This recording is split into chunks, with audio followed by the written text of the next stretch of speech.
વડોદરાના નવલખી વિસ્તારમાં પોલીસ વિભાગ દ્વારા મેગા કોમ્બિંગ ઓપરેશન હાથ ધરાયું। એડિશનલ પોલીસ કમિશનર ડોક્ટર લીના પાટીલના માર્ગદર્શન હેઠળ ડીસીપી, એસીપી અને અનેક પોલીસ સ્ટેશનોના સ્ટાફે સંયુક્ત કાર્યવાહી કરી હતી। શંકાસ્પદ વ્યક્તિઓ અને વાહનોની તલાશી લેવામાં આવી હતી। ગુનાખોરી રોકવા અને શાંતિ સુરક્ષા જાળવવા માટે હાથ ધરાયેલ આ ઓપરેશન દરમિયાન અનેક લોકોને પૂછપરછ માટે પોલીસ સ્ટેશન લઈ જવાયા હતા।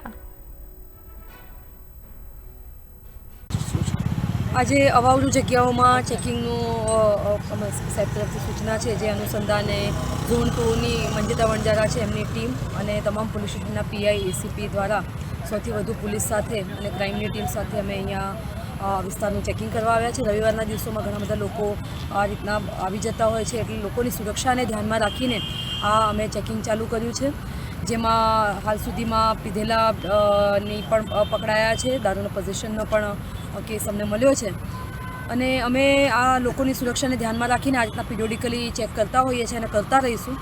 હાલમાં અમે આ નવલખી ગ્રાઉન્ડ વિસ્તારમાં ચેકિંગ માટે આવ્યા છીએ અને જે અવાવરૂ વિસ્તારો છે, અંધારાવાળા વિસ્તારો છે, ત્યાં પોલીસ ટોર્ચ સાથે જઈને અને બ્રેથ એનાલાઇઝર સાથે જઈને ચેક કરી રહી છે। અહીંયા આગળ નવલખીમાં કંઈક એવું મળ્યું છે, કોઈ પીધેલી હાલતમાં હોય? અમને 2 હમણાં પીધેલા મળ્યા છે અને દારૂનું પોઝેશન પણ, બિયરની પોઝેશન પણ મળ્યું છે। મેડમ, શું લાગે છે એમાં કોર્પોરેશન અને પોલીસને બંનેને સાથે મળીને આવી જગ્યા ઉપર સ્ટ્રીટ લાઇટને આ બધું કરવું જોઈએ?